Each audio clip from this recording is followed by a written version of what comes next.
Marina também não fez. Então a Marjorie acabou tendo que fazer. Deu a bebida para o homem que desmaiou não muito tempo depois. E quase que imediatamente veio uma batida na porta de dois homens.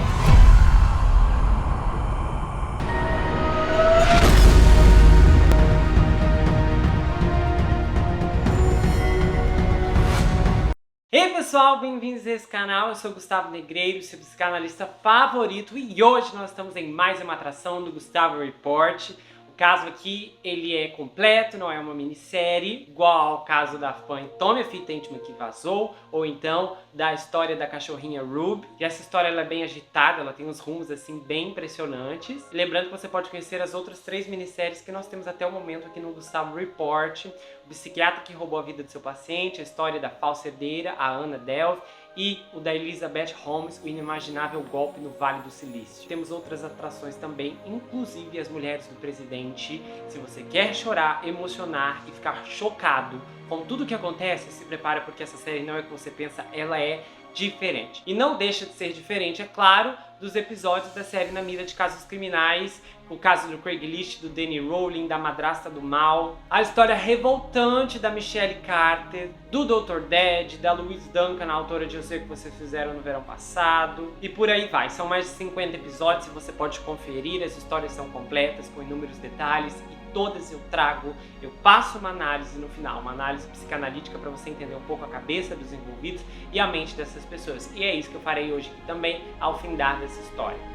Lembrando que eu tenho um canal de cortes, onde as análises dos episódios são postadas por lá individualmente, separadamente. Tem um canal do Telegram, onde você fica por dentro de todas as novidades e áudios exclusivos. E você pode me seguir também no Instagram, Gustavo N Psicanalista. Lembrando que o link das playlists, das séries, das minisséries que temos aqui estarão fixadas no primeiro comentário. Além de, é claro, que está aparecendo aqui para vocês verem também, onde você pode encontrar playlists diretamente pelo celular ou pela tela do computador, onde você estiver. Eu espero que você goste, que você curta e se aventure nessa jornada que começará agora. O pilar desse caso é a jornalista Jessica Presley. Ela já é conhecida aqui do canal por conta da história da Anna Delvey, que é a falsa herdeira. Então lá eu conto a origem da Jessica, eu conto um pouco os eventos que antecedem o que se passa na vida dela antes dessa história, e também conto como ela se envolveu com a história da Anna, que acontece depois desse caso aqui. Então lá tem muito mais detalhes e a Jessica também é muito mais participativa. Grande parte da pesquisa dela também foi parte da minha pesquisa para criar a minissérie. E nesse caso aqui, nós já começamos com ela introduzindo um ponto muito inicial em uma das entrevistas que ela fez com a personagem principal dessa história. Porque em outra vida, a Rosalind Keel poderia ter gostado de trabalhar em Wall Street, porque ela disse a Jéssica que é esperta o suficiente, e ela sabe disso. Ela estava sentada na imaculada cozinha branca de sua casa suburbana, e ela mostrou o quanto é organizada e ressaltou também que é boa em matemática. E não há dúvida que tem uma veia empreendedora também. Quando criança, a Rosie disse que costumava comprar doces a granel e vendê-los na escola com lucro. O que mais tarde a Jessica se lembrou ser a mesma história que o bilionário John Paulson conta sobre si mesmo. Mas John Paulson nasceu em seu corpo e Rosie nasceu no dela, que por acaso é uma forma muito mais aberta de sensualidade, com um tipo de relação cintura-quadril que os cientistas concluíram que afeta os homens de uma forma diferente, considerada persuasiva. É o tipo de corpo que, como costumavam dizer, poderia colocar uma garota em apuros, embora se meter em apuros fosse algo que Rosie era capaz de fazer sozinha. Ela cresceu em Rockland County e era uma criança selvagem. Ela correu com uma turma difícil, teve namorados ruins, entrou em brigas na escola. E em 2018, quando tinha 31 anos, ela já havia feito algumas investigações no campo da psicologia e concluiu que esse comportamento foi provavelmente o resultado de seus pais terem ido para Atlantic City quando ela era jovem e a deixado, juntamente com seu irmão, para trás, para morar com seus avós idosos. De acordo com Rose, seus pais eram refugiados cambojanos que vieram para a América na esperança de uma vida melhor e se envolveram com o que ela definiu de porcaria material, carros bonitos e uma vida noturna. Só que em algum lugar, em algum momento, eles deram errado. Depois, ao que parece, a mãe passou a trabalhar muito, o pai ausente. Isso antes de irem embora e deixá-la com seu irmão para trás. A cultura americana, como ela definiu, era um pouco suja para cima. E ela disse a Jéssica, você sabe, não é? De qualquer forma, de acordo com Rose, foi isso que eventualmente a levou a abandonar a escola e aos 17 anos aceitar um emprego no New City Dinner, um restaurante de comida rápido da rua principal de Newett, para complementar a escassa renda de seus avós. Tarde da noite e de manhã cedo, ela servia café e recebia pedidos de clientes, muitos dos quais eram funcionários do Lace, o clube de cavalheiros nas proximidades. Uma noite, um dos gerentes do Lace deu uma gorjeta de $20 em cheque. E ele então olhou para seu uniforme de cima a baixo e sugeriu que ela o seguisse se estivesse interessada em ganhar mais dinheiro. Isso foi nos primórdios, quando a indústria estava desfrutando de um momento cultural. Os valores do feminismo da terceira onda se alinharam com os humoristas picantes da época, inaugurando uma era em que tirar a roupa na frente de uma plateia não era mais degradante, mas era considerado libertador e financeiramente empoderador.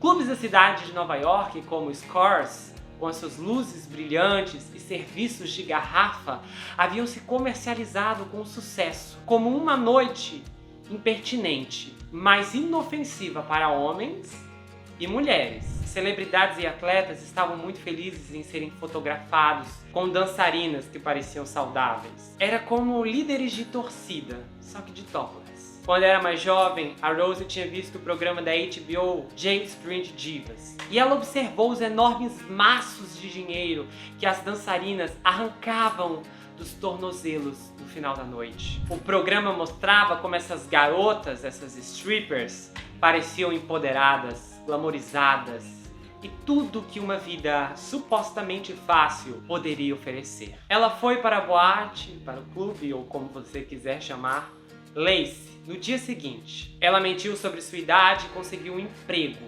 ganhando, pelo que se lembra, de $500 a $1.000 por noite.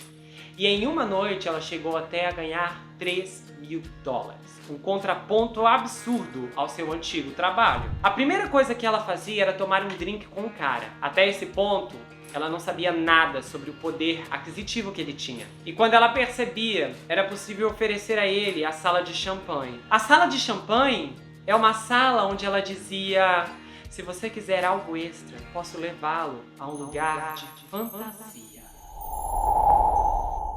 Eram salas secretas, privadas. E é aí que o custo do cartão de crédito começa a explodir. Quanto mais embriagado ele fica, mais ela ganha. Em salas como essa, uma garrafa de champanhe comum de $40 pode custar 500. As margens são insanas e esses homens se tornam apenas figuras de dólares lá dentro. Rapidamente ela aprendeu que suas danças deveriam ser mais e mais devagar. Quanto mais ela enrolasse, mais dinheiro também poderia ganhar. O poder de sedução e enrolação andavam lado a lado. Mas o dinheiro real, ela sabia, estava em Manhattan. Logo, ela começou a dirigir seu Honda usado para a cidade, para o Flash Dancers na Times Square e para o Hustlers Club de Larry Flynt.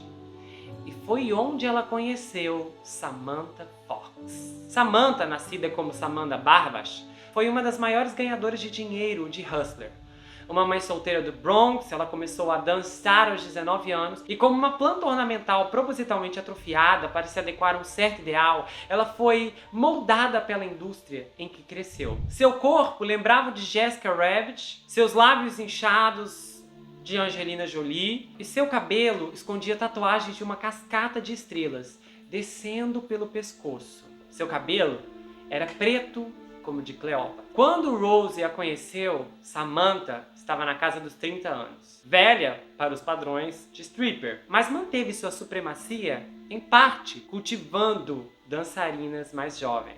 Embora a teoria evolucionária do The Bachelor, o reality show da ABC, sugeriram que uma sala cheia de mulheres esperando atrair a atenção de alguns homens seria extremamente competitiva, na verdade, é melhor para strippers trabalharem juntas, porque enquanto a maioria dos homens podem ser capazes de manter sua inteligência e suas carteiras em torno de uma moça de cheiro adocicado e escassamente vestida, eles tendem a perder o controle quando estão rodeados por 3 ou 4 mulheres. E por isso que na Hustler, como os outros lugares, as dançarinas trabalhavam em grupos. E todo mundo queria trabalhar com Samantha, porque ela tinha muitos clientes e sabia trabalhar muito bem. Samantha colocou Rose sob suas asas, apresentando-a com sua voz gutural de Mae West a alguns de seus clientes regulares, principalmente caras de Wall Street. Samantha disse a Jessica Presley, em um tom que sugeria uma visão mais populista do que Jessica imaginava, que quem quer vai se divertir e ficar embriagado, além de festejar com as garotas. A essa altura, era 2007. Os clubes de strip não eram tão populares quanto antes. Uma série de prisões relacionadas à máfia em Scores havia tirado parte do brilho. Mas era um lugar tão bom quanto qualquer outro para desabafar depois de um dia movimentando bilhões e bilhões. Melhor, na verdade, já que os clubes de striptease eram um dos poucos lugares fora de Wall Street onde grandes somas de dinheiro podiam ser tratadas com igual cavalheirismo. Era como uma terra que tudo poderia ser possível. Teve um cara que gastou 300 mil em uma semana e isso impactou Rose. Ele foi 3 vezes, 100 mil toda vez que entrou na sala de champanhe. E todo mundo ganhava 10 mil toda vez que ele entrava. E a Samantha, em uma conversa separada, disse: isso não é nada para eles. Nada. Os homens eram, em sua maioria, idiotas. Assim definiu Rose. Mesmo quando eles não começaram assim, eles ficavam super bêbados e diziam coisas: seu pai, ele violentou você, é por isso que você faz isso? O que era enervante, mesmo quando não era verdade. A maioria desses homens era casado, segundo elas.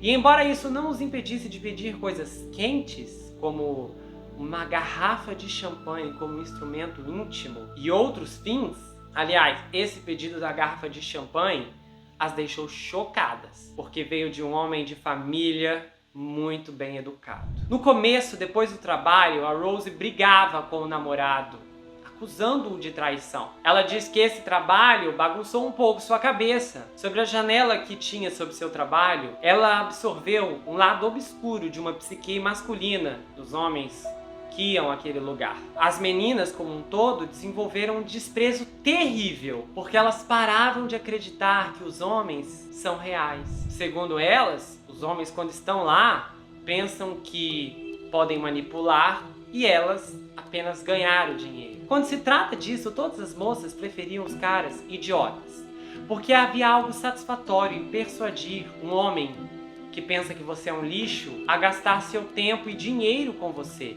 De preferência tanto que no final eles se odeiam. É como se elas se sentissem: quem não tem respeito próprio agora? Pelo menos eles eram adversários dignos.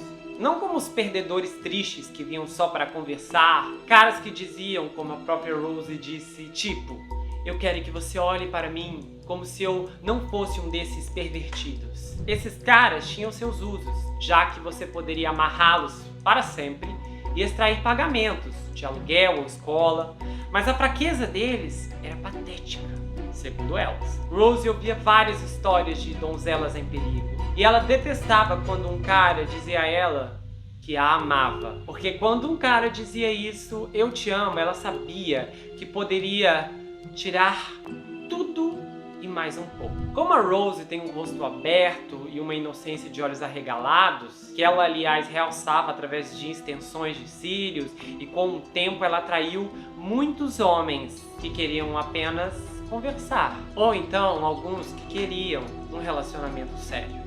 E um deles era um profissional de colarinho branco, e esse homem chamaremos de Brian. Ele sentava no bar e observava a Rose estudar, e ele ficou chocado em como ela era organizada, porque a caligrafia dela era perfeita. Muitas garotas diziam ser estudantes, mas Rose realmente estava tendo aulas no Berkeley College, em Nova Jersey. Com a ajuda da introdução à psicologia, ela estudou a dinâmica do clube e achou suas perspectivas de longo prazo pouco atraentes. E ela inclusive passou a analisar os seus próprios clientes. Ela disse que a razão pelo qual os caras de Wall Street festejam tanto é porque eles não estão felizes com seus empregos. Ela definiu como: você ganha dinheiro, mas não está feliz. Então você sai e faz alarde em clubes de strip, com bebidas, com substâncias ilícitas, então o dinheiro acaba e você tem que fazer isso de novo. As dançarinas se sentem da mesma forma. Elas ganham dinheiro, mas depois ficam deprimidas. Então acabam fazendo compras, saindo de férias, aí o dinheiro acaba e então elas retornam. Esse não era o padrão que Rose pretendia ficar presa. Não como Samantha, a quem ela passou a ver como um conto de advertência. A Samantha falava sobre as aulas que teve na FIT e a linha de maiôs que ela estava tentando começar, mas a ideia de conseguir um emprego direito parecia tão provável quanto um vampiro tentando se tornar um salva-vidas. E Rose tinha ambição. Apesar de todos que lhe indicaram o contrário, seus pais, seus namorados, os caras que a expulsaram das salas de champanhe porque não estavam sentindo-a, Rose sabia que ela era especial. Nesse ponto, ela e o Brian estavam de acordo. Razão pelo qual ela o tolerava e porque ele achava que eles tinham, em suas palavras, uma conexão. Tanto que quando o visto de sua noiva acabou, ele a deixou voltar para o Cazaquistão, porque achava que Rose finalmente lhe daria uma chance. Ele havia sentido em seu coração que ela gostava dele. Então ele ficou surpreso quando, em vez disso, a Rose desapareceu. Ele não teve notícias dela até quase 2 anos depois, quando ela ligou do Arizona. Ela disse a ele que havia se mudado para lá com um amigo e que queria voltar, e pediu se ele poderia ajudá-la a pagar um caminhão de mudança. Só que enquanto eles se falavam, ele ouviu ao fundo um bebê chorando. E ele disse: isso é um bebê? E ela respondeu: não é meu, eu tô cuidando para uma amiga. Só que na verdade, na realidade, a Rose nunca havia saído de Nova York. Ela ficou grávida e noiva do seu namorado de novo e de novo e de novo. Mas o casal passou por uma fase difícil e a Rose estava procurando garantir a independência financeira para ela e sua filha recém-nascida. E ela começou ligando para os nomes da lista que ela chamava de Get Money. Infelizmente para ela, a noiva do Brian havia voltado e ele agora estava casado. E é lógico que ele se recusou a ajudar. E nenhuma das outras pessoas da lista da Rose deu certo. Então ela teve que voltar para o centro da cidade, para o Hustlers, e retomar o seu trabalho. Ela decidiu que tinha que fazer o que precisava ser feito. No tempo em que ela se foi, as coisas mudaram drasticamente. Quando a crise financeira atingiu os Estados Unidos em 2008, as pessoas estavam perdendo suas casas, negócios, coisas que existiam há anos deixou de existir. Do dia para a noite, trilhões de dólares em riqueza se foram. O colapso do mercado em 2008 deixou metade de Wall Street desempregada. E o clima era tal que a outra metade ficou o mais longe possível da sala de champanhe. Clientes que apareciam o tempo todo nunca mais voltaram. E as dançarinas também eram todas novas. Rose descobriu isso assim que entrou na boate. As meninas não eram mais pagas para sentar e conversar. Ninguém tinha mais esse dinheiro sobrando. O esforço agora havia aumentado. Havia garotas russas, colombianas, e elas exerciam práticas por $300. E Rose as viu e disse: elas são muito bonitas e eu não posso competir com elas. Então ela viu um rosto familiar. Samantha Fox não estava mais dançando, mas ela ainda estava nos clubes todas as noites, comandando uma equipe de lacaios, de cabelos escuros, que pegavam homens e os traziam para os clubes. Samantha chamou isso de uma forma bastante grandiosa. O termo que ela usava era marketing. E embora seja geralmente conhecido como pesca, não seja visto como algo que alguém possa fazer uma carreira. Mas Samantha parecia estar indo extraordinariamente bem, observou Rose, porque ela notou, enquanto entrava e saía das salas de champanhe, que as garotas estavam ganhando muito dinheiro e não exerciam nada de verdade. A Samantha encontrou algum tipo de brecha, onde ela podia ser paga e não ter que realmente se relacionar com os clientes. Sempre que a porta dos quartos se abria, Rose espionava, tentando descobrir o que eles estavam fazendo. E não demorou muito para ela entender o que estava acontecendo. E como ela disse, ela era inteligente. E ela viu um cara deitado, relaxando, e ela ficava tipo... Desde que Samantha estava no negócio, ele havia sido estruturado de uma forma desvantajosa para as dançarinas. As meninas eram a atração principal. Isso era tão claro quanto as luzes de neon do lado de fora de cada clube de strip nos Estados Unidos. No entanto, tradicionalmente, em vez de os clubes pagarem às dançarinas, as dançarinas pagavam aos clubes pelo privilégio de trabalhar lá. Além disso, elas tinham que dar gorjeta ao barman, aos anfitriões, ao DJ, à dona da casa, além de pagar várias outras taxas. E é claro, a boate ficava com 20% de cada transação de serviço que as dançarinas prestavam aos clientes. Desde a recessão, no entanto, a Samantha descobriu que a situação havia virado. Os clubes precisavam de clientes e ela tinha a capacidade de trazê-los. E Rose não era a única com uma lista Get Money. À noite, a Samantha descia a lista de números de telefone de clientes que ela havia acumulado ao longo dos anos e ela fazia como um operador de telemarketing. Muitas vezes ela nem conseguia se lembrar de ter conhecido determinados caras. E às vezes os caras também não se lembravam dela, mas ela mandava uma mensagem picante e uma fotografia para ver se eles estavam a fim de sair à noite. Verdade seja dita, Samantha nem sempre mandava sua própria foto. Reconhecido que ela pode ter cruzado um rubiscão de cirurgias plásticas e poderia ter assustado aqueles que não estavam acostumados com criaturas da noite, ela às vezes enviava uma foto de uma das garotas de sua equipe, como a Karina Paspucki, irmã de uma de suas amigas dançarinas, de cabelos escuros e olhos escuros. A Karina teve seus lábios injetados. Um namorado chamou seus lábios de nojentos e então ela decidiu injetar depois disso. Mas ela ainda tinha uma aparência natural, o suficiente para que as pessoas muitas vezes apontassem que ela parecia uma Samantha mais jovem. E eles também disseram isso sobre a Marcy Rosen, outra beleza no estábulo da Samantha. A Marcy, que morava perto da Samantha em Bayside, tinha sido uma recruta fácil. Seu namorado, um traficante condenado que todos chamavam de Pimp, aparentemente estava muito feliz por ela fornecer outro fluxo de receita. Se o cliente de Samantha manifestasse interesse, ela faria com que Marcy ou Karina o conhecessem. Então eles bebiam, jantavam, então outros apareciam, e depois, quando eles estavam bêbados de álcool e repleto de atenção feminina, elas o conduziam para um dos clubes com os quais elas já haviam negociado uma porcentagem lucrativa de seus gastos. Então elas continuariam a usar o cartão de crédito dele até onde pudesse. As taxas corriam entre comida, bebida, lap dance, dançarinas, massagistas e muita companhia na sala em questão. Cada companhia, cada stripper na sala custava um pouco. Então no começo a Rose precisava seguir essa técnica. Ela precisava de clientes. Ela colocava um blazer, fingia que também havia saído do trabalho e que teve um dia difícil, entrava em um bar, um local chique, e sentava perto de um cara e começava a conversar. E ele perguntava: que tipo de trabalho você tem? E ela: eu trabalho com marketing. E esses homens, na verdade, eram alvos. Elas aprenderam a diferenciar as marcas de relógio e se vissem um cartão negro da American Express, elas sabiam que ali valia a pena.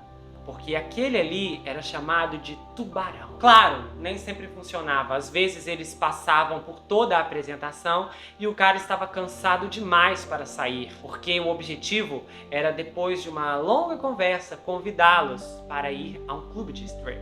Muitas vezes elas ofereciam substâncias ilícitas para que eles pudessem ter energia extra. Mas às vezes eles achavam que cruzar essa linha seria demais. Diante de tais situações, Samantha surgiu com uma inovação que a estava deixando rica. Uma bebida especial enriquecida com MDMA e cetamina. A ideia era só uma pitada. Enquanto manobrava seu SUV para fora da garagem em uma direção para a escola de sua filha como uma pitada de sal, era só uma pitada. A Rose contou pra Jessica, tranquilamente, enquanto manobrava seu SUV para fora da garagem em direção à pré-escola de sua filha. E ela repetiu, como uma pitada de sal. Essa foi a chave para as cenas que ela havia observado na sala de champanhe. Com os clientes de Samantha dispostos, foi assim que ela percebeu o que estava realmente acontecendo. E ela disse a Samantha que queria entrar. No clube de strip, ela já havia cruzado muitas linhas. E essa seria mais uma muito longa. E ela até disse pra Jessica, parece tão ruim dizer que estávamos drogando pessoas, mas era tipo normal, sabe? Os caras que elas tinham como alvo eram ricos. Ela disse, o que é 20 mil pra eles? E eles não eram exatamente cidadãos honestos, segundo o que ela acreditava. Então ela disse, não era como se tivéssemos tirado tudo deles. Eles tinham história. Havia uma história. Eles estavam no Hustlers, eles estiveram no Ricks, eles estavam no Scars, todos estavam prontos para as festas. E sim, elas colocavam um extra, que eles não sabiam, mas tudo isso, na concepção delas, andava de mãos dadas. Como luxúria, drogas e rock and roll. O MDMA deixou esses caras felizes e a cetamina acabava com a memória deles. Então muitas vezes eles acabavam desmaiando. Era como se eles saíssem de um tapete e fossem para um telhado. E qualquer coisa poderia acontecer, incluindo uma tragédia. Quando nos dias ou semanas após o evento um cara ligava e reclamava do tamanho da conta, a Samantha lembrava de como ele se divertiu. Ela dizia, você não se lembra? Você estava dando gorjeta para todo mundo. E a Rose teve que admitir, a Samantha era convincente, ela era impecável. E naturalmente pertencia a Wall Street. E mesmo que o cara não estivesse comprando essa história, a Samantha dizia, então você vai ter que pesar o custo de registrar uma queixa formal, de contar à sua esposa, de ir à polícia e explicar o que realmente aconteceu. O que você vai fazer? Você vai chegar na polícia e dizer o quê? Gastei milhares de dólares numa boate de striptease, socorro! Eles simplesmente não tinham opção e tinham que deixar passar. Rose tinha habilidades organizacionais, então ela simplificava a operação. Ela elaborou um cronograma e anotou cada cliente com seus dados pessoais e quanto havia sido cobrado em cada um dos seus cartões. Ela tratava aquilo como um negócio real. E ela apresentou às outras garotas a Carmine Vitolo, uma ex-barman do Lace que administrava o Rudy Rose, um clube de striptease no Queens. E ela os exortou a cultivar um maior nível de clientela. Antes, sempre que a Samantha, a Karina ou a Marcy saíam para pescar, elas alvejavam bares como o T.G. Frida's, só que a Rose preferia lugares sofisticados, do tipo frequentado por caras ricos que tinham tudo a perder. E Samantha disse que sua grande vantagem sobre as outras garotas é que ela não parecia uma stripper. Ela parecia qualquer garota que poderia estar saindo do trabalho e relaxando depois de um longo dia, com o objetivo de tomar uma taça de vinho. Então elas se especializaram em avaliar o alvo de um ponto muito mais certeiro. Elas conferiam os sapatos, o relógio,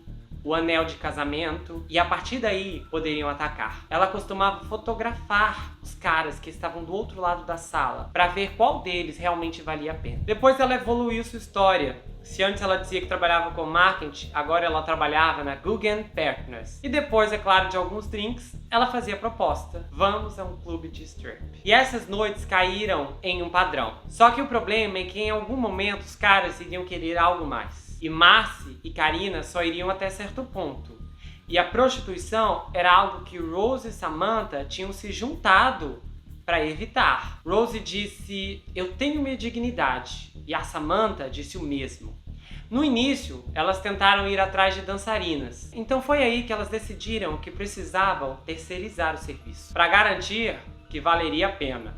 Talvez a conta possa ser um pouco alta, mas o estrondo teria que equivaler ao que seria dado. Então elas começaram a procurar garotas de programa que encontraram no Backstage ou no Craigslist. E a Rose assumiu seu papel como uma hate flash, moderna e com entusiasmo. Se as meninas estivessem um pouco desalinhadas, elas levaria para comprar roupas novas e maquiagem. E a Samantha as treinou com etiqueta, estabeleceu a lei, nada de bebida, nada de substâncias. Seu nome é esse, vocês se conheceram em tal lugar e vão se encontrar em tal lugar. Samantha ensinou as meninas a beber falso e a cheirar falso. Ela literalmente ensinou as meninas a soprar uma linha imaginária de sua mão. E depois que as assinaturas estivessem prontas, aí então, garotas, vocês podem festejar. 5 garrafas de champanhe do mais caro, depois mais 5 do uísque mais elevado, e às vezes os gastos chegavam às alturas.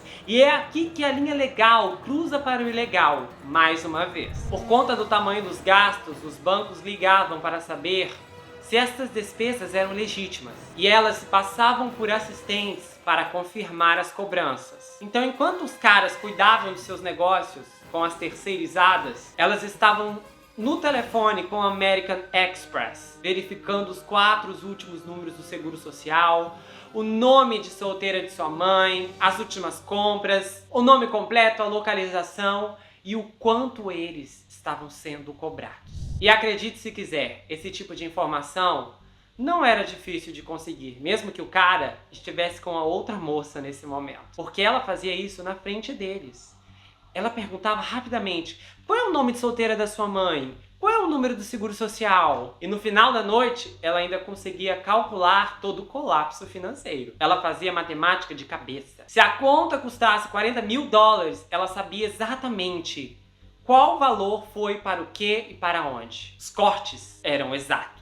De acordo com Rose, ela e Samantha ficaram com a maior fatia. Os jogadores menores recebiam quantias cada vez menores. E não está claro quanto os clubes lucraram. Embora um clube, Road Rules, seria acusado de cobrar ilegalmente cartões de crédito de 2 clientes. Isso um pouco mais tarde. E embora Rose afirme que o grupo ocasionalmente passava cartões de crédito pela máquina de dinheiro falso, que eram máquinas sem registros da Scores, ela rejeita a sugestão feita por alguns de que qualquer pessoa na Scores fosse a força matriz por detrás do esquema. O crédito era todo da Samantha. Elas eram mulheres fortes que não aceitavam baixarias de ninguém, segundo suas próprias palavras. A Rose acreditava que os anfitriões e gerentes apreciavam seu trabalho, porque houve noites e semanas que ela trouxe para o clube $100 mil sem ter que fazer esforço para sair, comercializar e promover. Então ela se deu conta que sem ela, sem Samantha, eles não teriam negócios. Ela não era mais uma dançarina descartável. Ela era a CFO, a diretora financeira, de sua própria corporação, e a Samantha, a CEO. Era como se elas tivessem subido no totem. Com o conhecimento de negócios da Rose e as habilidades pessoais da Samantha, os negócios prosperaram muito. Naquele primeiro Natal, elas compraram para sua garota de programa favorita o seu primeiro par de Louboutins, e naquele ponto, ela e a Samantha se consideravam intocáveis, como uma dupla imbatível.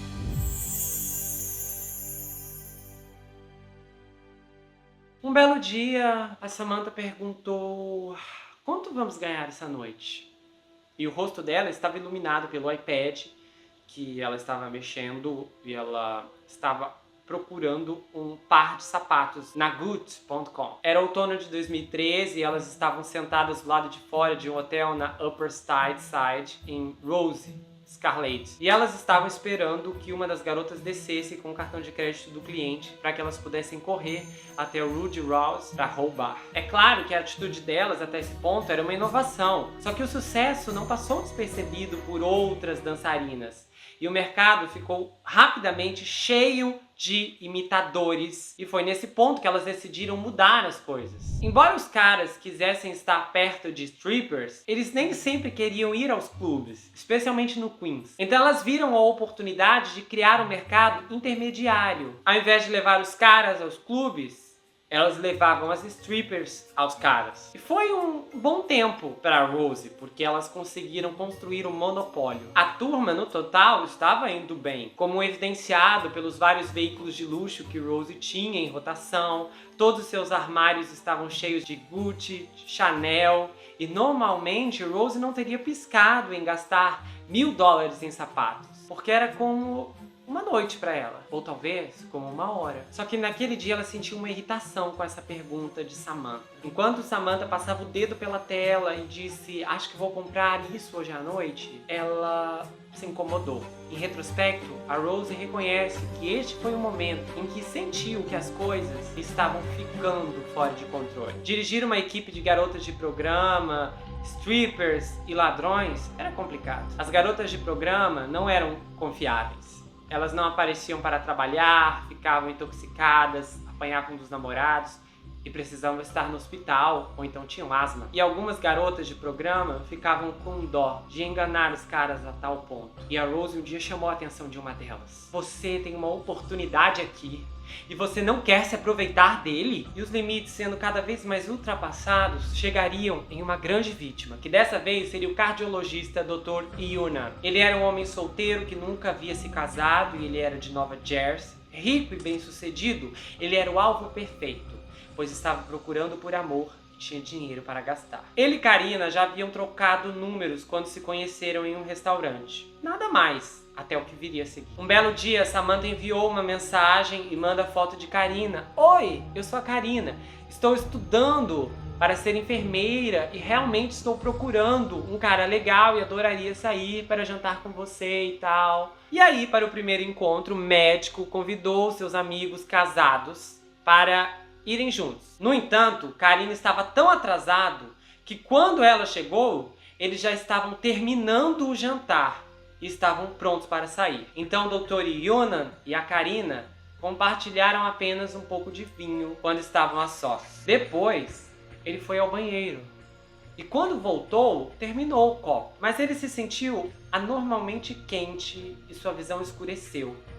Na manhã seguinte, ele acordou em seu quarto do hotel e havia um bilhete da Karina dizendo: muito obrigado por um tempo incrível que passei com você. Quando ele acordou, ele não tinha noção de nada e ele ligou para Karina e ela disse: foi ótimo, você não lembra do que aconteceu? Nós nos divertimos muito, vamos sair de novo? E eles se encontraram pela segunda vez. Ele assina a conta e então desmaia assim que volta do banheiro. E no dia seguinte, ele repete o mesmo script. Sinto muito, mas se você não lembra o que aconteceu, você bebeu um pouco demais. E ele não achou que algo estava errado. Ele não achou que algo a mais estivesse acontecendo. Ele achou que a Karina gostava dele de verdade. E ele mandou mensagens frequentes à Karina, que diz que se sentiu mal, porque ela viu que ele achava que ambos estavam em um relacionamento. E aí ele disse: olha, eu consegui ingressos para o show do Van Morrison, no Madison Square Garden. E ela disse: ah, ótimo, eu vou ao concerto. E eles foram juntos. Só que pra Karina houve uma surpresa, porque no concerto não havia bebidas sendo servidas. E a Karina não parava de falar em vinho. E como ali não tinha nada disso, nem álcool, ela ficou chocada. Foi uma noite terrível para ela, porque ela realmente teve que conversar com ele, teve que fingir rir, se divertir, e foi desgastante. Ele, por outro lado, não fingiu. Ele fez tudo o que alguém em um encontro faria, exceto que ele não sabia que a reciprocidade não era real. Depois do concerto, a Karina: não, vamos beber um pouquinho só um pouquinho. E aí ele disse: tá bom, só que dessa vez vai ser apenas uma taça de vinho, já que estou tão fraco assim pra bebida. E pra Karina, isso era o bastante. No dia seguinte, ele acorda no hotel, só que dessa vez não há uma mensagem da Karina. Há uma mensagem sim, mas é da American Express, avisando sobre cobranças excessivas que chegavam a quase $100.000 em um lugar chamado Robert Steakhouse. E na mensagem pedia: você pode entrar em contato conosco? E quando ele descobriu, essa cobrança era uma cobrança individual, de 3 noites separadas. Então, quando ele foi analisar tudo, ele percebeu: peraí, isso só aconteceu nos jantares. E aí ele confrontou a Karina, ele ligou pra ela e ele disse: não acredito que você fez isso comigo. E a Karina diz: não fui eu, foi a minha prima, amiga dela. Ela inventa todo tipo de desculpa.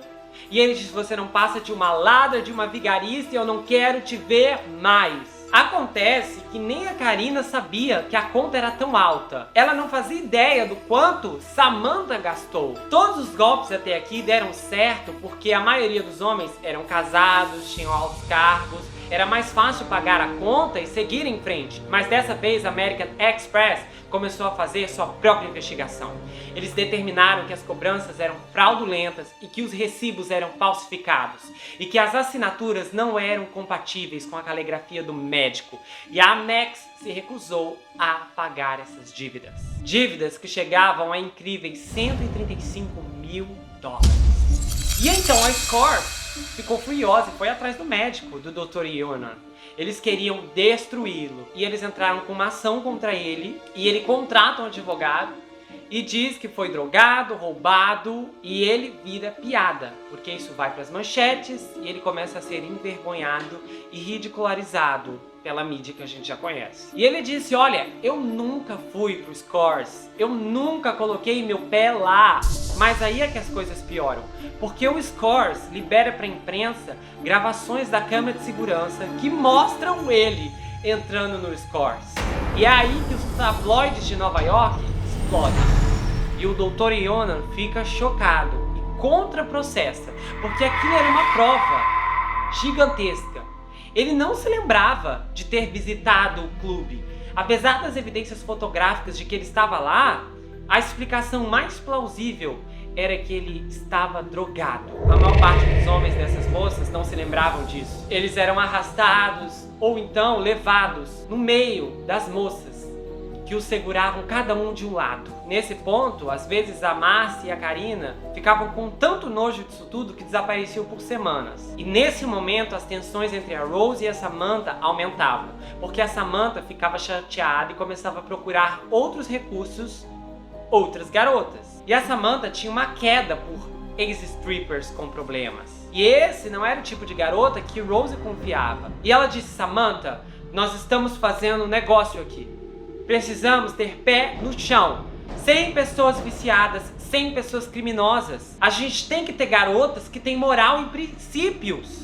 Se somos um time e estamos ganhando dinheiro e ganhando esses jogos, você vai começar a trocar os jogadores e trazer novas pessoas? E as discussões com a Samantha eram feias, porque a Samantha não tinha o senso de negócios. E isso era um problema para Rose.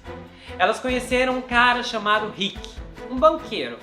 Ele era bonito, tinha dinheiro, era legal e não era um pervertido. E Rose tinha uma filosofia de ganância de longo prazo. Ela sugeriu à sua gangue que seriam bem mais servidas se cobrasse do Rick de pouco em pouco do que gastar horrores de uma vez só. Só que Samantha não ligou para isso. E depois que ela descobriu que o Rick tinha um limite de crédito de $50 mil, acabou. E ele ficou previsivelmente furioso e nunca mais retornou uma mensagem de nenhuma delas. E a Rose disse, esse é o problema com vocês. Eu vejo a floresta e vocês só olham para a árvore. Uma árvore de $50 mil. Como resultado desse tipo de prática, elas esgotaram sua base de clientes regulares e agora estavam lidando principalmente com estranhos, cujo comportamento poderia ser imprevisível. Um gerente de fundos do Reg ficou tão bêbado que bateu a cabeça na piscina e sofreu uma concussão. Uma das garotas havia terminado uma das noites coberta de marcas de mordidas. E muitas vezes Rose só chegava em casa depois das 5 horas da manhã. Mal dava tempo de levar a filha para a escola. E isso era exaustivo. E essa situação estressante deixou as garotas mais e mais gananciosas, por causa do que elas tinham que suportar. E elas olhavam para os caras e pensavam, vocês estão me irritando. Só por isso eu vou estourar o cartão de crédito, porque vai ser como uma multa. Você vai ficar com um saldo zero, só por ser irritante. E a Rose dizia a si mesma que assim que tivesse dinheiro suficiente no banco, iria pedir demissão. Ok, quando eu ganhar 100 mil eu vou embora. Depois, bom, ela ganhou 100 mil.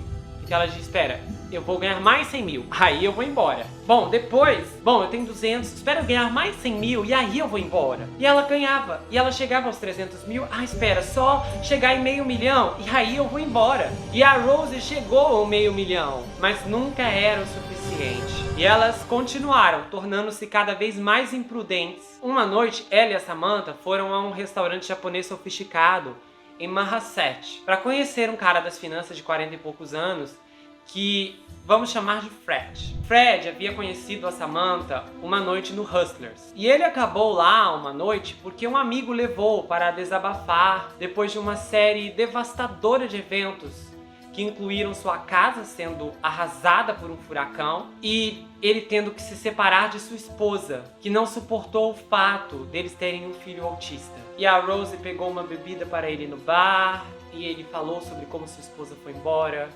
como isso estava sendo difícil para ele lidar, que ele sentia falta dela e que ter um filho autista era muito trabalhoso. E a Rose conversou com ele sobre sua filha e eles tiveram conversas humanas, conversas sinceras. Foi de coração para coração. E aí a Samantha disse: é hora da gente agir. E a Rose ficou relutante, porque a noite estava sendo tão boa. Mas aí eles entraram no carro, o levaram para Reed House e o Fred nem lembra mais ou menos como era o lugar. Ele não saberia descrever. Ele não lembrava se a sala em que estava era quadrada, se tinha uma mesa. Ele tem uma vaga lembrança de ouvir as garotas falando sobre uma amiga que havia sido violada naquele lugar por uma gangue. Quando ele ouviu isso, foi horrível o sentimento que ele teve. E ele estava tão confuso, mas ele não conseguia se mexer, ele não conseguia falar, ele só fazia uma cara, mas ele não conseguia pedir ajuda. Ele já havia sido drogado. E as meninas o limparam completamente. E depois, quando ele se deu conta do que elas haviam feito no cartão de crédito, ele ligou para Rose e disse: por favor, devolva apenas o crédito do meu cartão de débito, porque é o pagamento da minha hipoteca e eu não posso perder a minha casa. Essa foi a primeira vez em muito tempo que a Rose sentiu uma pontada sobre o que elas estavam fazendo. Mas ela e a Samantha brigaram feio. E ela disse: você não pode se sentir mal. Se nós não fizermos isso, outra pessoa vai fazer. Elas estouraram um limite de $17 mil em um cartão e pegaram os 5 mil da hipoteca do outro cartão. E pra Rose, pra Samantha, aquele dinheiro, 5 mil, não era nada comparado ao espólio que elas já tinham. Pra elas não era muito, mas pra ele era tudo. E infelizmente, elas o deixaram completamente sem nada. O policial na delegacia que atendia as ligações recebeu algumas de homens que ligavam e diziam: olha, eu fui drogado e o meu cartão de crédito foi estourado em um clube de strip que eu jamais coloquei o pé. E o policial batia o telefone na cara desses homens. Se ele ganhasse $1 para cada vez que ouvisse uma ligação como essa, com certeza já estaria aposentado.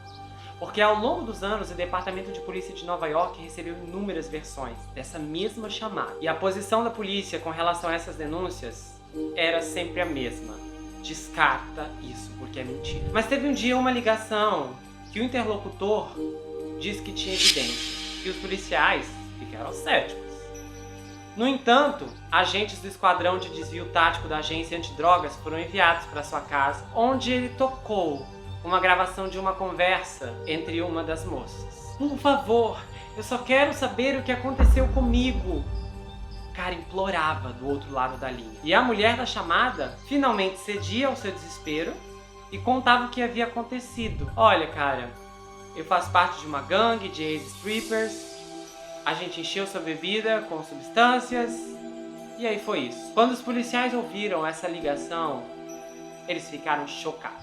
Porque se não fosse essa chamada, eles não acreditariam no que realmente estava acontecendo. E logo eles rastrearam a garota da fita, que confessou tudo imediatamente. Essa moça era uma das ex-strippers não confiáveis que a Samantha trouxe dos serviços terceirizados, a Marjorie. E como ela já teve problemas com a lei várias vezes, ela foi facilmente pressionada a ajudar com uma operação policial uma noite. Rose e Karina foram chamadas por Samantha para ajudar a Marjorie com um cliente. E assim que as duas entraram no quarto, elas sabiam que algo estava errado. A Marjorie estava agindo de uma forma estranha.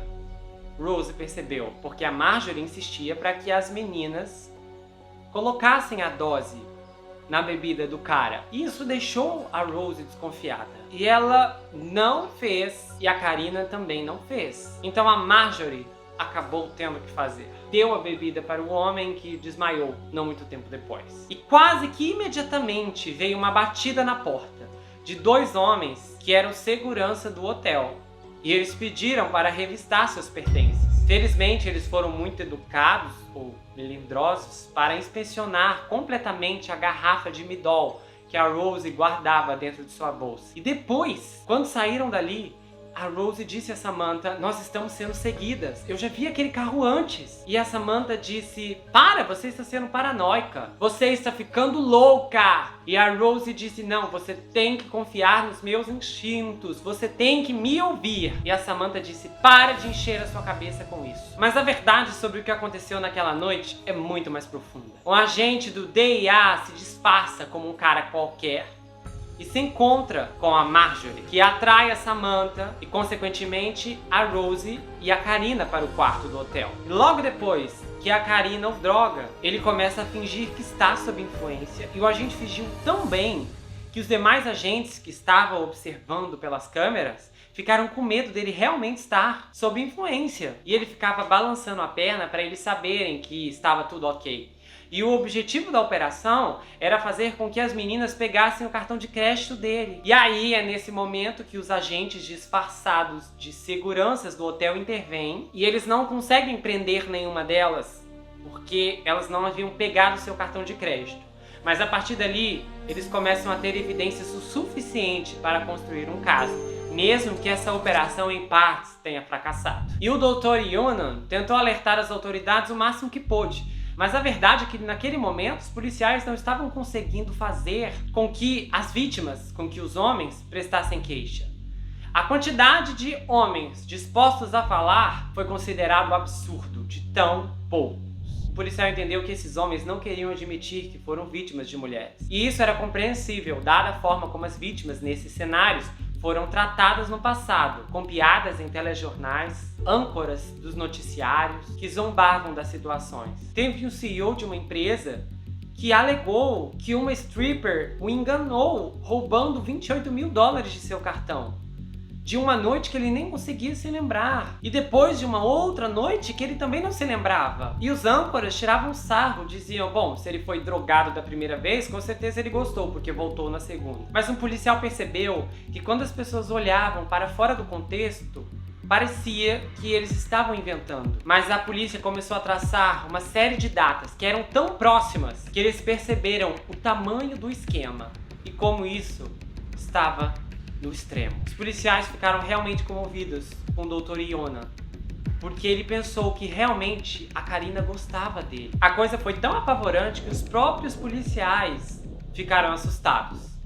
Eles disseram que nunca mais iam pôr o pé em um clube de striptease. Eles viram a facilidade de alguém colocar algo na bebida deles e dar esse golpe todo. Meu distintivo some, minhas ferramentas somem, e de repente eu me dou conta que estou no meio de uma roubada. E na verdade, enquanto o Dr. Yonan estava sendo ridicularizado nas manchetes, a Samantha ficou feliz com a atenção que ele estava recebendo. Ela disse: bom, bem feito, agora ele vai pagar a conta. Mas a Rose tinha um mau pressentimento sobre isso. E após 8 meses de investigação em um esforço conjunto do Departamento de Polícia de Nova York e da Promotoria Especial de Narcóticos e do DEA, eles decidiram levar as acusações até a promotoria. Acusações que não envolviam apenas mais de $200 mil em roubo das vítimas que tiveram coragem de se apresentar, mas também do que elas haviam comprometido, como a saúde, a segurança e a segurança das vítimas, ao fornecer secretamente substâncias nocivas. Em 9 de junho de 2014, os policiais encurralaram a Samantha em um caixa eletrônico em seu bairro e eles disseram: entra no carro, você está presa. Os vizinhos viram de camarote tudo o que aconteceu. A Samantha achou que ia ter um ataque de pânico. Logo depois foi a Karina, depois a Marcy e a Rose foi a última. Ela foi pega em casa. E o policial ficou tão chocado, ele disse: como que você se envolveu nisso? Você é inteligente, você é bonita. E ela disse: olha, talvez quando tudo isso estiver dito e feito, eu leve você para tomar uma bebida. E o policial, bem sério do retrovisor, disse: eu nunca vou tomar uma bebida com você. E a Rose disse: não se preocupe, querido, você não tem dinheiro para eu pegar. A polícia conseguiu convencer no total 3 homens a testemunhar. Eles estavam petrificados com a divulgação de seus nomes. Nas sessões de interrogatório, os policiais expuseram as acusações contra essas mulheres de falsificação, conspiração, furto, agressão e explicaram como cada um dos homens foi afetado pelo que fizeram. O Fred, o pai do filho autista, além de ver seus cartões de crédito esgotarem, um deles era um cartão corporativo e a sua empresa o demitiu e iniciou um processo contra ele. Mais tarde, ele conseguiu um novo emprego, mas ele foi informado que seu nome havia sido relatado a uma agência que rastreia crimes de colarinho branco, e ele foi demitido outra vez. Desde então, ele teve a sorte de encontrar um emprego de consultoria, mas vive com medo de ser descoberto por seu empregador atual. Às vezes ele acorda no meio da noite pensando nisso, e toda manhã quando levanta é a primeira coisa que vem em sua mente. Às vezes na empresa ele vê alguém passando e pensa que pode estar vindo em sua direção para demitir. A Samantha ficou chocada que os homens estavam depondo contra elas. E ela disse: nós somos as partes lesadas. Vocês estão indo atrás de 4 mulheres trabalhadoras de origens difíceis. Tudo porque um médico proeminente está reclamando que foi explorado. Isso é um absurdo. Esse outro cara não presta, ele merece o que aconteceu com ele. Eles entram nas boates e sabem o que estão fazendo. Se nós tivéssemos feito algo errado e nós não fizemos, com certeza não é nada comparado às coisas que esses caras fazem regularmente. Samantha ficou mais furiosa quando os tabloides que noticiaram sua prisão continuaram a se referir a ela como stripper. E ela disse: nenhuma de nós é stripper. E o policial que estava interrogando ouviu Samantha dizer algo depreciativo sobre garotas de programa. E ela disse: olha, eu não faço isso. E aí ele disse: você acha que drogar pessoas sem o consentimento delas é bom, mas uma garota de programa é depreciativo? As meninas acabaram numa mesma cela em Rikers e a Samantha tentou reunir as tropas. Ela disse a todas elas: vamos dar as mãos e vamos lutar contra isso juntas. Somos todas nós contra eles, não fizemos nada, somos inocentes. E a Rosie olhou para Samantha, que parecia enlouquecida, e ela disse: sim, somos inocentes, nós somos anjos. Você está delirando, tipo, já está tudo desvendado, eles sabem de tudo. Apenas seja sincera uma vez em sua vida. Para Samantha, a Rosie teve um colapso. Um dos policiais foi até a cela e disse: qual de vocês é a líder? A Samantha apontou para Rosie e a Rosie apontou para ela. E aí, logo depois, a Rosie foi a primeira a ceder e aceitar um acordo. E uma ex-stripper que estava passando pela Samantha do lado de fora de um tribunal criminal de Manhattan disse: Rosie falou. Samantha empalideceu e ficou chocada. Ela mandou uma mensagem para Rosie e disse: ouvimos que você fez um acordo.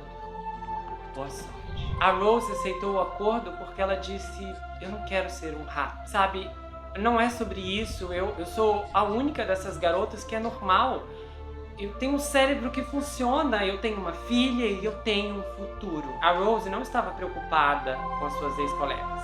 Ela disse que se Samantha fosse presa, com certeza montaria uma equipe na cadeia. A Jessica conversou muitas vezes com a Rosie.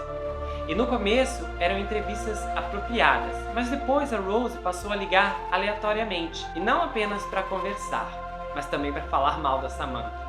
Ela disse que a Samantha acabou com suas aspirações e que ela estava com raiva, com depressão. E depois ela disse para Jessica: sabe, eu sei por que fizemos isso. Pessoas machucadas machucam pessoas. E a Jessica entendeu que, apesar das falhas óbvias da Rosie, era fácil entender porque os clientes a achavam encantadora. Ela era engraçada, estranha e estranhamente filosófica, especialmente nos assuntos de ganância e materialismo. Ela disse a Jessica que precisava decifrar a diferença entre o que queria e o que era preciso. Uma vez ela relatou a Jessica que estava sofrendo pela redução de sua coleção de bolsas e que isso a estava causando uma grande dor. Uma vez, antes de uma aparição no tribunal criminal, ela e a Jessica se encontraram para almoçar. E a Rosie não parecia nem um pouco preocupada com os termos do acordo que precisavam ser finalizados. Mas no fim, todas as mulheres estavam desesperadas para evitar a prisão. E suas negociações de confissão arrastaram o caso até novembro de 2018, quando a Karine e a Marcy se declararam culpadas de conspiração, agressão e furto. E algumas semanas depois, a Samantha assumiu as mesmas acusações. Antes da Jessica publicar seu artigo, um verificador de fatos da revista ligou para confirmar os detalhes. E então a Rosie disse que inventou tudo. E aí a Jessica ficou perplexa e ligou para ela e disse: olha, Que? Ela disse, todos esses detalhes eu inventei tudo. É tudo mentira. E a Jessica disse, olha, isso é impossível, porque a sua história é corroborada por várias acusações e muitas entrevistas que eu fiz com outras pessoas, incluindo com a Samantha. E a Rose disse, quer saber, nesse momento eu estou lhe dizendo que tudo é fictício. Se você quer escrever uma história fictícia, você pode. Então ela disse algo pra Jessica que ambas sabiam que era verdade. Eu estou me salvando, eu estou fora de mim. O artigo da Jessica foi publicado em 28 de dezembro de 2015. A Samantha acabou se declarando culpada de conspiração, agressão e furto em troca de 5 anos de liberdade condicional. E na sentença, a juíza Bonnie Winter perguntou se a Samantha tinha algo a dizer e ela disse, eu estou feliz que isso tenha sido feito. Do lado de fora do tribunal, ela mostrou o dedo para os fotógrafos. A Karina e a Marcy passaram fins de semana na prisão durante 5 meses e cumpriram 5 anos de liberdade condicional. A Rose foi a única que conseguiu um acordo que a manteve fora das grades. Nenhuma boate foi processada. Apesar da Rose ter tentado lascar o artigo da Jessica, a Jessica disse que ainda assim gostava dela. E elas mantiveram contato, e um dia a Rose ligou e disse, olha, eu estou morando na Califórnia. E a Jessica não tinha ideia se isso era verdade. Mas se fosse, o que ela podia garantir é que a Rose parecia feliz. Ela estava noiva, estava fazendo novos amigos, e ela disse que havia um homem que estava ajudando-a a conseguir um emprego de vendas de produtos farmacêuticos, e ela estava aprendendo a negociar ações. E ela disse também, olha, os caras aqui todos querem me levar. Eles me convidam, ei, vem pro meu jato particular, vamos pra Tampa, vamos pra Vegas. E ela não havia dito sim a ninguém, mas ela estava pensando sobre isso. Ela disse, sabe, eu estou com todos os números. A Karina arrumou um emprego no varejo e a Samantha tentou seguir com sua linha de maiôs. A Samantha e a Rose nunca mais se falaram, inclusive a Rose disse que não havia uma amizade profunda para salvar ou lamentar. E aí, em fevereiro de 2016, foi anunciado que um filme baseado no artigo da Jessica Pressler seria produzido. A Jennifer Lopez participou como coadjuvante, interpretando a Samantha, que teve outro nome no filme. E As Golpistas chegou no cinema em 13 de setembro de 2019. A Jessica Pressler e a Rose participaram da pré-estreia em um festival de Toronto, alguns dias antes. O filme custou apenas 20 milhões de dólares e arrecadou incríveis 157 milhões. O lucro líquido do filme foi calculado em 47 milhões. Posteriormente, a Samantha não gostou de como foi retratada e processou a produtora Jennifer Lopez em 40 milhões. Ela perdeu o processo. E aí a Rose lançou um livro contando sua versão e a Samantha fez o mesmo. Em 2018, um juiz liberou o cardiologista, o Dr. Yonan, da sua conta de 135 mil dólares. A Samantha conseguiu abrir seu próprio negócio e hoje a Rose tem 33 mil seguidores no Instagram. É interessante a gente entender um pouco a respeito dos homens que frequentam esses lugares. A solidão e a necessidade de intimidade são os motivadores mais comuns para levar homens a esses ambientes. Companheirismo, conversa, excitação, curiosidade, carinho, namoro, fuga, liberdade, insegurança, amor, masculinidade, autoestima e vulnerabilidade fazem parte de um pacote que move esses passos. Isso faz parte de uma revelação que traz um profundo entendimento que esses homens não estão apenas buscando uma liberdade ou um entretenimento sexual.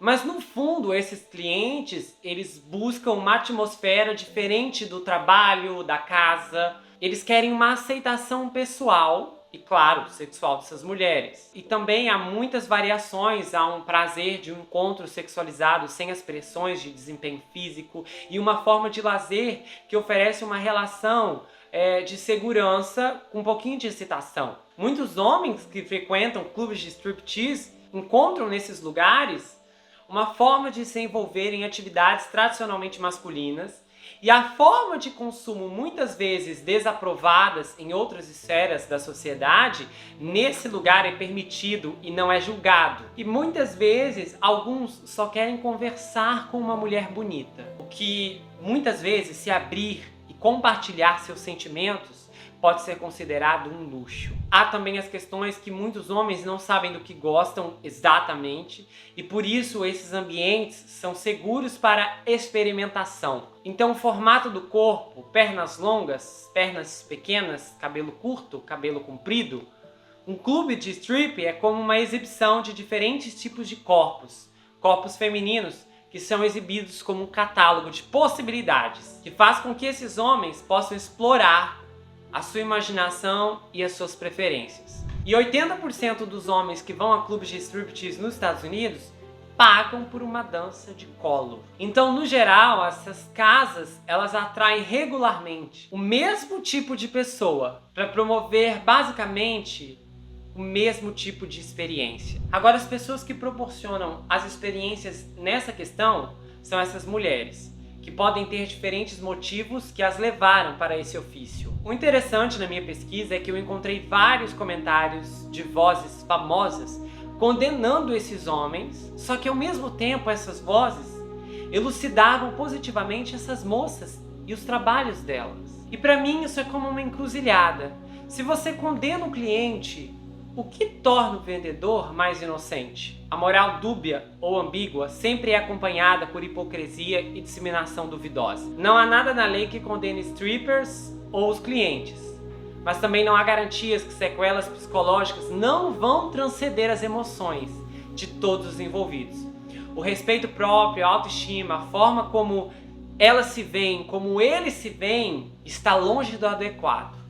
Porque a grande negociação aqui é o corpo, e hoje o corpo é muito explorado e atacado. Uma boa parte das pessoas não são satisfeitas com o corpo, e claro que algumas queixas são válidas, até mesmo em relação à saúde, mas a numerosa quantidade de procedimentos estéticos que estão sendo realizados de forma arriscada tomou proporções avassaladoras. E esse lapso começa com a desintegração moral que temos sobre o corpo. E o efeito disso é que a maioria das pessoas que se incomoda com algum aspecto do seu corpo não está pensando em se agradar, está pensando em agradar o outro. Ou seja, há uma comercialização cultural em prol da aparência, não do bem-estar. Mas pela ótica do engano, isso é embalado no seja feliz.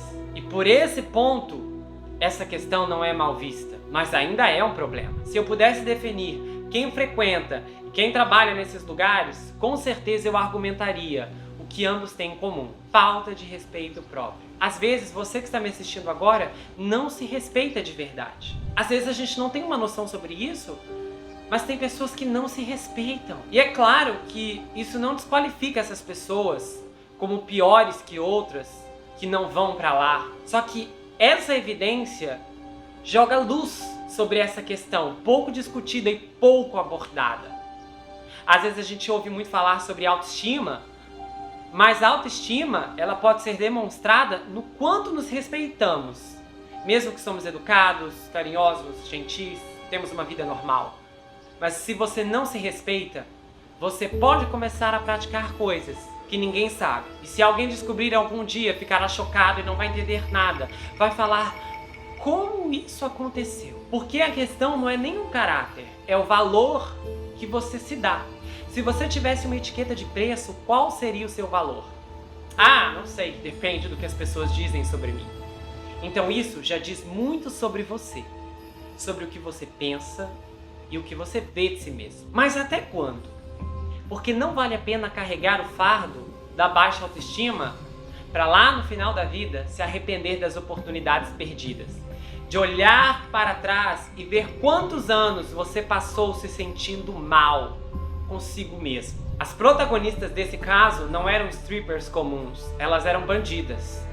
Eu analisei bem o que elas estavam fazendo e faltou pouco para que alguém ali não perdesse sua vida de uma maneira trágica. A ganância delas ultrapassou qualquer limite máximo, porque elas nunca estavam satisfeitas. Pessoas gananciosas veem o mundo como um jogo de soma zero.